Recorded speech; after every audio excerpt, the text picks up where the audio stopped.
अस्सलाम वालेकुम। आज की जो स्वीट डिश है मैं डेलीकेट करती हूँ उन सभी भाइयों को जो मुल्क से बाहर रहते हैं।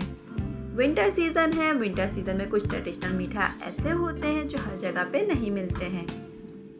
तो आज हम आपके साथ जो है गजरेले की रेसिपी शेयर कर रहे हैं। बस थोड़ी सी डिफरेंट है। सिंपल से इंग्रेडिएंट्स के साथ आप बहुत ही आसानी से इसे बना सकते हैं। रेसिपी को स्टार्ट करने से पहले मैं आपको गाजर के हेल्दी न्यूट्रिशनल बेनिफिट्स बता देती हूँ। गाजर को पहले मेडिकली पर्पस के लिए यूज़ किया जाता था, बाद में इसको हमने अपनी डाइट में शामिल कर लिया। गाजर में बहुत ज़्यादा बीटा कैरोटीन होता है जो हमारी बॉडी में जाके विटामिन ए में हो जाता है।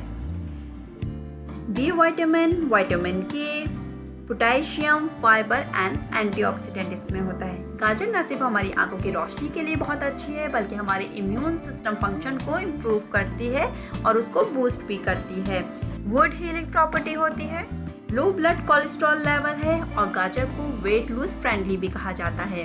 ये थे इसके कुछ न्यूट्रिशनल बेनिफिट्स। अगर आप चाहते हैं कि रेसिपी के साथ उसके कुछ न्यूट्रिशनल हेल्दी बेनिफिट्स भी बताऊं तो आप कमेंट में ज़रूर बताइएगा और इसके साथ ही चैनल को सब्सक्राइब करना ना भूलिए। बेल आइकन पे क्लिक कीजिएगा ताकि मेरी हर आने वाली वीडियो का नोटिफिकेशन सबसे पहले आपको मिले।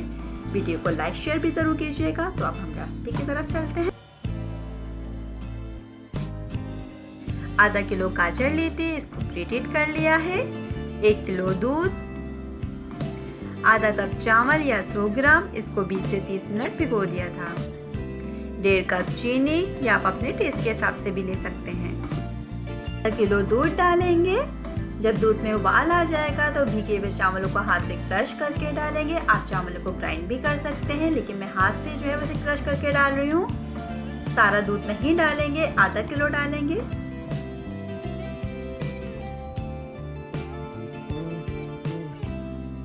थोड़ी थोड़ी देर के बाद इसको चलाते जाएंगे, लेकिन अगर आप चावलों को ग्राइंड करके डालें या उसका पेस्ट बना के डालें तो चम्मच को चलाते रहिएगा मुसलसल, क्योंकि अगर उसे आप डाल के छोड़ देंगे तो वो लग सकते हैं। जब तक चावल पक रहे हैं दूसरी तरफ गाजर को भून लेते हैं। 2 से 3 टेबल स्पून देसी घी डालेंगे। आपकी मर्जी, आप कोई सा भी घी ले सकते हैं। 4 अदद लौंगे। 1-2 मिनट इसको फ्राई करेंगे, फिर इसमें गाजर डाल के भूनेंगे थोड़ी देर। फिर इसको धीमी आंच पे 5 मिनट ढक के रख देंगे ताकि गाजर थोड़ी सी नरम हो जाए। ना इसमें पानी डालेंगे ना दूध डालेंगे, बिल्कुल ही धीमी आंच पे रखेंगे वरना गाजर आपकी जल सकती है। 5 मिनट बाद गाजर थोड़ी सी नरम हो गई है लेकिन पूरी गली नहीं है, थोड़ा सा और भूनेंगे।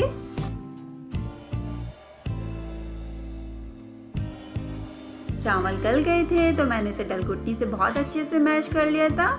आप ये देख सकते हैं साबुत चावल बिल्कुल भी नजर नहीं आ रहे। अब इसमें भुनी हुई गाजर डालेंगे। गाजर पूरी गली हुई नहीं है और इसमें बचा हुआ दूध डालेंगे जो आधा किलो हमने बचाया था। मैं उन लोगों के लिए एक छोटी सी टिप बता देती हूँ जो लोग पाउडर मिल्क से बनाना चाहते हैं।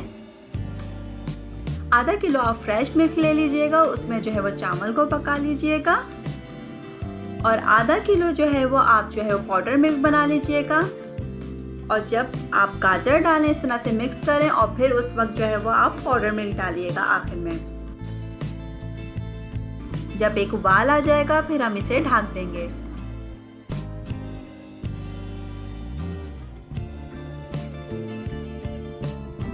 गाजर गल गई है, इसमें चीनी डालेंगे।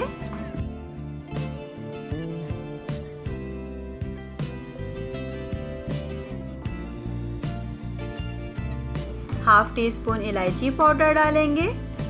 जब ये गाढ़ा हो जाएगा बिल्कुल आखिर में ½ कप जो है आप मिल्क पाउडर डालेंगे। चाहे आप फ्रेश मिल्क से गजरेला बना रहे हो या पाउडर मिल्क से बना रहे हो, बिल्कुल आखिर में मिल्क पाउडर डाल के इसे मिक्स करेंगे और चूल्हे को बंद कर देंगे। गजरेला गाढ़ा हो गया है। पाउडर मिल्क डालते वक्त की वीडियो डिलीट हो गई है लेकिन आप ये देख सकते हैं गजरेले को इतना गाढ़ा होना चाहिए। अब चूल्हे को हम बंद कर देंगे। गजरेले को डिश आउट कर लिया है। अब इस पे बघार डालेंगे। 1/4 कप 3 से 4 टेबल स्पून भर के देसी घी लेंगे। 4 से 5 अदद सब्ज इलायची,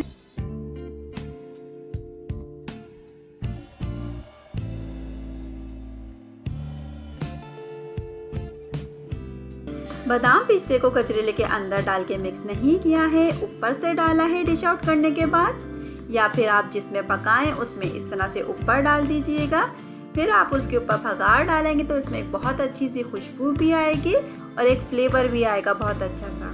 ये छोटी छोटी सी टिप्स एंड ट्रिक्स होती हैं जो किसी भी डिश के जायके को और भी जायकेदार बना देती है ये वही ट्रेडिशनल डिश, बस थोड़ा सा डिफरेंट किया है। सो रेसिपी को ट्राई ज़रूर कीजिएगा और अपना फीडबैक ज़रूर दीजिएगा।